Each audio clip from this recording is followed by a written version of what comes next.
Movie की शुरुआत में हम एक चमन नाम के लड़के को देखते हैं जो कि न्यूयॉर्क सिटी में रहता है। चमन बहुत ही ज्यादा आलसीखोर और सुस्त आदमी होता है और ये अपने जीवन में एक बुक लिखना चाहता था, लेकिन वो कभी भी इस बुक लिखने के काम में कामयाब नहीं होता क्योंकि वो हमेशा कुछ ना कुछ लिखता और उसे डिलीट कर देता क्योंकि चमन दिन भर सिर्फ अपने अपार्टमेंट में बैठा रहता और अपना समय वेस्ट कर देता। यहाँ तक कि वो अपनी जरूरतों को पूरा करने के लिए पैसे भी अपने दोस्तों से लिया करता था और इसी की वजह से चमन की गर्लफ्रेंड शबनम भी उससे ब्रेकअप करना चाहती थी क्योंकि शबनम चमन की नाकामयाबी और सुस्ती से तंग आ चुकी थी। शबनम को लगता था कि चमन ने ना तो अभी कुछ किया है ना ही वो अपनी जिंदगी में आगे कुछ कर पाएगा। फिर हम मूवी में आगे देखते कि चमन अपनी किस्मत को कोसता हुआ रोड पर घूम रहा होता है। तभी उसे पीछे से किसी की आवाज आती है। वो पीछे मुड़कर देखता है तो वहाँ पर पप्पू पगलेट होता है और पप्पू पगलेट उसकी एक्स वाइफ का भाई होता है और ये दोनों के दोनों लगभग 10 साल के बाद मिल रहे होते हैं। दरअसल पप्पू पगलेट एक ड्रग डीलर था लेकिन अभी वो एक फार्मा कंपनी में काम करता है। चमन पप्पू पगलेट से उसकी एक्स वाइफ पोली पगलेट के बारे में पूछता है और वो उसे बताता है उसकी एक्स वाइफ पोली पगलेट एक दूसरे शहर में किसी और के साथ रंगलीले मना रही है, साथ ही उसके 1 दर्जन बच्चे भी हो गए हैं। पप्पू पगलेट चमन की ऐसी हालत देखकर एक ड्रग ऑफर करता है क्योंकि ये ड्रग बहुत ही ज्यादा पावरफुल होती है जिसकी टेस्टिंग अभी तक नहीं की गई थी। पप्पू पगलेट चमन को बताता है कि हम अपने दिमाग का सिर्फ और सिर्फ 10% ही यूज कर पाते हैं, लेकिन ये ड्रग के इस्तेमाल से हम अपने दिमाग का पूरा 100% इस्तेमाल कर सकते हैं। लेकिन चमन की यहाँ पे फट जाती है और वो ये ड्रग लेने से मना कर देता है। लेकिन तभी पप्पू पगलेट को किसी का कॉल आता है और वो ये ड्रग और अपना पता चमन को देकर वहाँ से चला जाता है। अब हम मूवी में देखते हैं कि चमन ये ड्रग को लेकर अपने घर आ जाता है और वो ये ड्रग को लेने का डिसाइड करता है। थोड़ी देर सोचने के बाद ये फाइनली उसे खा ही लेता है और चमन ये ड्रग खाकर बाहर जा ही रहा होता है कि तभी उसे उसकी मकान मालिक दिख जाती है। चमन ने अपना किराया काफी दिनों से नहीं दिया होता है जिसकी वजह से इसके मकान मालिक इसे काफी ज्यादा ताने देती है और तभी चमन पर उस ड्रग का असर भी होने लगता है और उसे कई सारी चीजें अलग से दिखने लग जाती होती है। अब वो उन सारी चीजों पर गौर कर सकता है जो कि एक नॉर्मल इंसान बिल्कुल भी नहीं कर सकता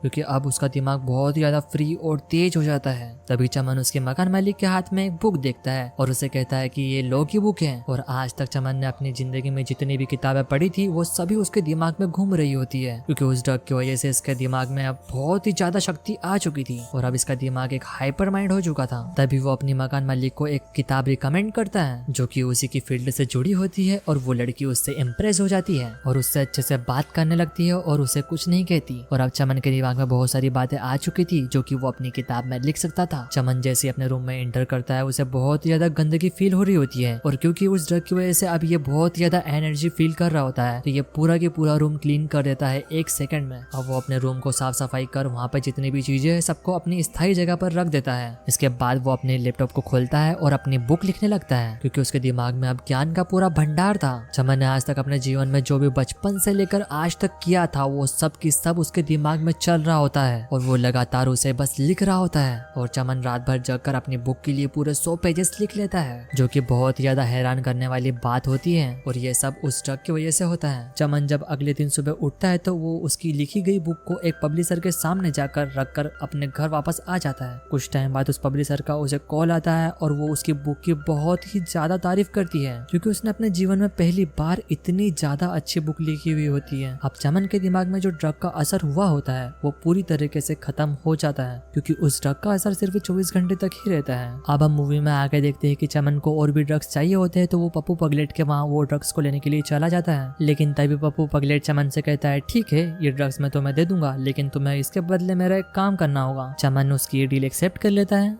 लेकिन चमन जब पप्पू पगलेट का काम करके पप्पू पगलेट के घर पर रिटर्न जाता है तो वो देखता है कि पप्पू पगलेट को किसी ने गोली मारकर उसकी हत्या कर दी होती है। चमन ये सब चीजें देखकर शॉक्ड हो जाता है। वो पुलिस को इन्फॉर्म करने से पहले फटाक से वो ड्रग्स ढूंढ लेता है। फिर वो पुलिस स्टेशन जाकर इस चीज की कंप्लेन भी कर लेता है। पुलिस चमन को बोलती है कि तुम हमारे कॉन्टेक्ट में ही रहना। फिर हम मूवी में देखते हैं कि चमन अपने घर पर आकर उसी ड्रग को फिर से ले लेता है जिससे फिर से उसका दिमाग हाइपर एक्टिवेट हो जाता है। उसके पास काफी सारा नॉलेज आने लग जाता है और वो कई सारी नई नई चीजें सीखने लगता है और वो अब बिना शर्माए हर किसी से मिल रहा होता है। अब वो अपना सोशल नेटवर्क बहुत ज्यादा बड़ा कर रहा होता है क्योंकि अब उसकी कम्युनिकेशन स्किल्स भी बहुत ही ज्यादा अच्छी हो गई होती है। अब हम देखते हैं कि उसके नॉलेज की वजह से उससे काफी लोग इम्प्रेस होते हैं। जैसा कि पहले चमन को लगता था कि वो कुछ नहीं कर पाएगा लेकिन अब उसे लगता है कि वो दुनिया की हर चीज कर सकता है और उसका सेल्फ कॉन्फिडेंस भी अब पीक पे होता है। इसीलिए चमन अब स्टॉक मार्केट में भी कदम रख देता है। चमन ने जितने भी पैसे पप्पू पगलेट के घर से उठाए होते हैं वो सारे के सारे स्टॉक मार्केट में लगा देता है जिसकी वजह से उसे काफी बड़ा फायदा रहा होता है। लेकिन चमन की लालच अब और भी ज्यादा बढ़ जाती है और वो एक आदमी से पैसे उधार लेता है और अपनी कंपनी में लगा देता है। क्योंकि वो ड्रग्स की वजह से इसका दिमाग बहुत ज्यादा तेज चलता है तो वो पैसे डबल हो जाते हैं। चमन अपने दिमाग की वजह से बहुत बड़ा आदमी बन चुका हुआ होता है। इसके बाद हम मूवी में देखते हैं चमन अपनी एक्स गर्लफ्रेंड शबनम से मिलता है। शबनम चमन को एक कामयाब आदमी बनता देख बहुत ही ज्यादा खुश हो जाती है, क्योंकि शबनम हमेशा से चाहती थी कि चमन एक सफल और एक कामयाब इंसान बने, जो कि अब वो बन चुका हुआ होता है। और इसी के साथ हम लोग देखते हैं कि शबनम फिर से चमन की जिंदगी में आना चाहती थी। ये सुनकर चमन बहुत ही ज्यादा खुश हो जाता है। अब मूवी आगे बढ़ती है और चमन को लगता है कि कोई आदमी उसका पीछा कर रहा है, लेकिन जब वो इधर उधर झांकता है तो उसे कोई भी नहीं दिखता। फिर अगले ही दिन उसकी मीटिंग एक बड़े बिजनेस टाइकून से होती है। चमन उस बिजनेस टाइकून से मिलने जाता है और वो उसे एक बहुत ही बड़ी फाइल देखकर बोलता है कि हमारी कंपनी के लिए कुछ सजेशन बताओ। अब चमन का दिमाग जो कि बहुत ही ज्यादा तेज चल रहा होता है वो फाइलों को देखकर उसे काफी तरीके बताता है अपनी कंपनी को ग्रो करने के लिए। और ये बिजनेस टाइकून चमन के आइडिया सुन के बहुत ही ज्यादा इम्प्रेस हो जाता है। फिर हम देखते हैं चमन उस बिजनेस टाइकून की गाड़ी से उतर कर अपने घर जाने लगता है, लेकिन यहाँ पर चमन को रास्ते में ही चक्कर आने लग जाते हैं और अगले पल वो देखता है कि वो किसी और जगह पर आ चुका है। इसी तरीके से वो अपने आप को कई अलग अलग जगह पर पाता है। यहाँ पर चमन को कुछ भी समझ में नहीं आ रहा होता है और इतनी देर में चमन पर काफी सारे लोग हमला कर देते हैं। लेकिन यहाँ पर चमन ने आज तक जितनी भी फाइट्स मूवी में देखी थी उन सबको याद करने लग जाता है और उन सबकी टेक्निक्स उसके अंदर आ जाती है और वो सभी को मार गिराता है। और फिर हमें मूवी में दिखाया जाता है कि सुबह हो चुकी होती है और चमन अपने घर पे होता है और आज एक उसकी बहुत ज्यादा बड़े बिजनेसमैन से मीटिंग होने वाली होती है। लेकिन वो नहीं चाहता था कि फिर से वो ड्रग्स ले, क्योंकि कल जो उसके साथ हुआ था वो उसे फिर से नहीं दोहराना चाहता था। अब चमन उन बिजनेस फाइल्स को बिना ही ड्रग्स लिए देख रहा होता है, लेकिन उसे कुछ भी समझ में नहीं आ रहा होता है और वो उन ड्रग्स को भी नहीं लेना चाहता था। तभी वो अपने पार्टनर को कॉल कर बताता है कि हमने जो बिजनेसमैन के साथ मीटिंग रखी हुई थी हमें उसे कैंसिल कर देना चाहिए। लेकिन उसका पार्टनर उसे बोलता है कि अगर हम लोगों ने ये बिजनेस मीटिंग को कैंसिल कर दिया तो हो सकता है कि वो बिजनेसमैन अपना मन बदल ले और इस डील को कैंसिल कर दे। इसीलिए हम लोगों के पास सिर्फ एक ही चांस है अपने आप को साबित करने के लिए, तो अब हमें पीछे नहीं हटना चाहिए। और इसी के चलते अब चमन बिना ड्रग्स लिए उस मीटिंग में चला जाता है। वो उन फाइल्स को उठाकर देखता है, लेकिन उसे कुछ भी समझ में नहीं आ रहा होता है। मानो एक नर्सरी के बच्चे को 10th क्लास की बुक दे दी गई हो। वो ड्रग ना लेने की वजह से बहुत ज्यादा आलसी और सुस्त महसूस कर रहा होता है, यहाँ तक कि उसे बोलना भी ढंग से नहीं आ रहा होता है। वो उस बिजनेसमैन के सामने कुछ भी नहीं बोल पा रहा होता है, यहाँ तक कि उसे उसकी बातें भी कुछ समझ नहीं आ रही होती है। तभी चमन वहाँ से वो मीटिंग छोड़कर चला आता है। बाहर आते ही उसकी तबीयत बहुत ज्यादा खराब हो जाती है और वो रोड पे ही उल्टी कर देता है। फिर हम मूवी में देखते हैं कि चमन अपने घर पर आ चुका हुआ होता है। तभी उससे पप्पू पगलेट की बहन पोली पगलेट का फोन आता है और पोली पगलेट चमन को मिलने के लिए बुलाती है। चमन के पास ड्रग डीलर पप्पू पगलेट की एक डायरी भी होती है जिसमें सारे कस्टमर्स के नंबर लिखे होते हैं और जैसे ही वो सारे कस्टमर्स को कॉल करने लगता है तो उसे पता चलता है कि सारे कस्टमर्स अब इस दुनिया में नहीं रहे, कुछ मर चुके हैं और कुछ कोमा में जा चुके हैं, यानी कि जो नशा वो ले रहा है वो बहुत ज्यादा हानिकारक है। अब वो फाइनली अपनी एक्स वाइफ पोली पगलेट के पास उससे मिलने के लिए चला जाता है।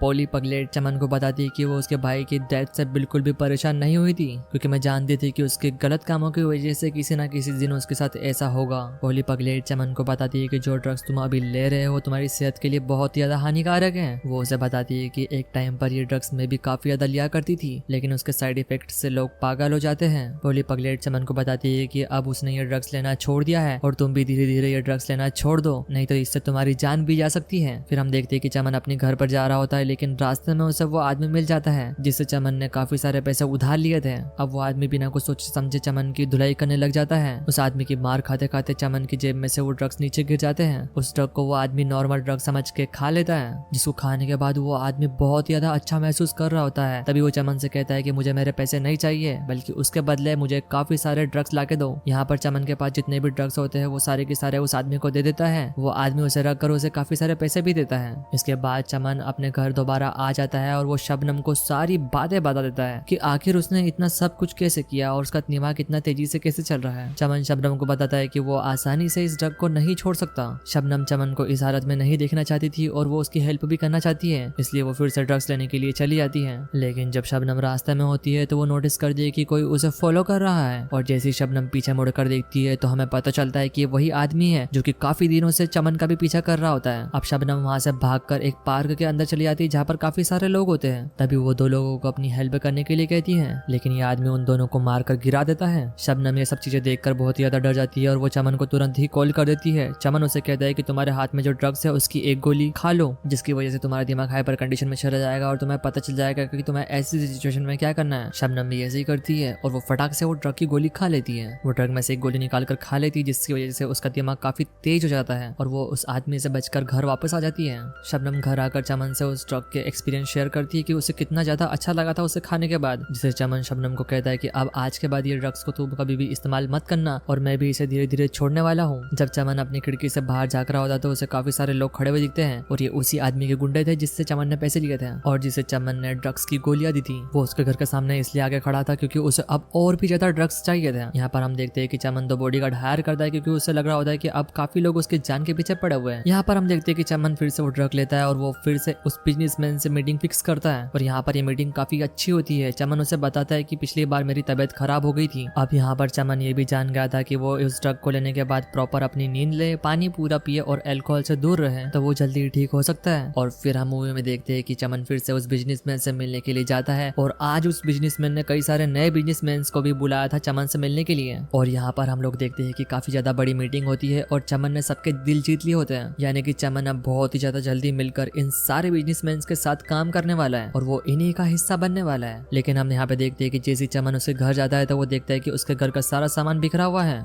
यानी कि उसके घर की किसी ने तलाशी ली है। और ये सब देखकर चमन एक नए घर में शिफ्ट हो जाता है जहाँ का सिक्योरिटी सिस्टम बहुत ही ज्यादा तगड़ा होता है। इस मूवी की शुरुआत में जब पप्पू पगलेट का मर्डर हुआ था उस मर्डर के सिलसिले में वही पुलिस वाला फिर से आता है जो पहले केस डील कर रहा था। दरअसल उस पुलिस वाले को चमन के ऊपर शक होता है। ये सब देखते हुए चमन इस शहर के सबसे बड़े लॉयर को हायर करता है जो कि उसे इन सारे केसों से फ्री कर देता है। अब यहाँ पर हम लोग देखते हैं कि चमन फिर से फाइनली एक मीटिंग में जा रहा होता है जो उसके बड़े बड़े बिजनेस टाइकून्स के साथ होती है। लेकिन यहाँ पर एक सीनियर बिजनेसमैन होता है जिसकी तबीयत खराब होने के कारण वो अपनी बीवी को यहाँ पर भेज देता है और वो बताती है कि मेरे हस्बैंड की तबीयत अभी ठीक नहीं है जिसकी वजह से हम लोग इस बिजनेस डील को कुछ दिनों के लिए होल्ड पर रखेंगे। और यहाँ पर इन सभी को पता चलता है कि वो सीनियर बिजनेसमैन अब कोमा में जा चुका है। लेकिन यहाँ पर चमन ध्यान देता है कि वो बिजनेसमैन की बीवी जब कार में बैठ रही होती है तो उस कार का ड्राइवर वही आदमी होता है जो हमेशा से उसका पीछा कर रहा होता है। चमन उसे वहाँ पर उस तरीके से देखकर हैरान हो जाता है। चमन फटाक से बाथरूम में जाता है और वो गोली लेना चाहता था लेकिन वो देखता है कि उसके पास अब ड्रग की एक भी गोली नहीं बची थी। दरअसल उसकी गोली किसी ने चोरी कर ली हुई होती है और ये चोरी किसी और ने नहीं बल्कि उसके लॉयर ने की होती है जिसने उसे इन सारे केसों से बाहर निकाला था। यहाँ पर हम देखते हैं कि चमन अपने घर पर आकर टीवी देख रहा होता है और उसे टीवी में देखकर पता चलता है कि उसके वकील ने उसे धोखा दिया है। साथ ही चमन के घर के गेट के बाहर वो आदमी भी आ चुका हुआ होता है जिससे चमन ने कभी उधार पैसे लिए थे, लेकिन अब उसे वो पैसे नहीं बल्कि वो ड्रग की गोलियां चाहिए थी। यहाँ पे चमन बुरी तरीके से फंस जाता है क्योंकि अब उसके पास ड्रग की एक भी गोली नहीं थी और वो उनका सामना नहीं कर सकता था। अगर उसके पास उस ड्रग में से बची हुई एक भी गोली होती तो वो इन सभी का सामना बड़े आराम से कर लेता। और तभी उसका दिमाग चलता है और उसे याद आता है कि उसने एक गोली छुपाकर एक बॉक्स के अंदर रखी थी और वो उस बॉक्स को फटाक से ढूंढ लेता है। लेकिन इससे पहले कि चमन उस गोली को खा पाता वो आदमी चमन के घर के अंदर घुस जाता है। तभी चमन के हाथ से वो गोली छूटकर उस आदमी के पास चली जाती है। वो आदमी उस गोली को उठाकर चमन से कहता है कि अगर हम इस गोली को इंजेक्शन के द्वारा अपनी बॉडी में इंजेक्ट करते हैं तो इसका नशा काफी देर तक होता है और इससे कोई साइड इफेक्ट भी नहीं होता है। और इतना कहते ही वो अपनी बॉडी में उस इंजेक्शन को इंजेक्ट कर लेता है और अब उस आदमी का दिमाग हाइपर एक्टिवेट हो चुका हुआ होता है। लेकिन इससे पहले कि वो कुछ और हरकतें कर पाता चमन उस आदमी को मार डालता है और जमीन पे गिरे उसके ब्लड को चाट लेता है क्योंकि उसके ब्लड में उस ड्रग का नशा होता है। तो यहाँ पर चमन का भी दिमाग हाइपर एक्टिवेट हो जाता है जिसकी हेल्प से वो इन सभी को मार कर यहाँ से भाग जाता है। इसके बाद वो उसी बिजनेसमैन के ड्राइवर से मिलने के लिए जाता है जो कि बार बार उसका पीछा किया करता था। वो आदमी बताता है कि उसका बॉस अब इस दुनिया में नहीं रहा, उसकी मौत हो चुकी है। और वो ड्राइवर चमन को बताता है कि जो गोलियां तुम लिया करते हो वही गोली मेरा बॉस भी लिया करता था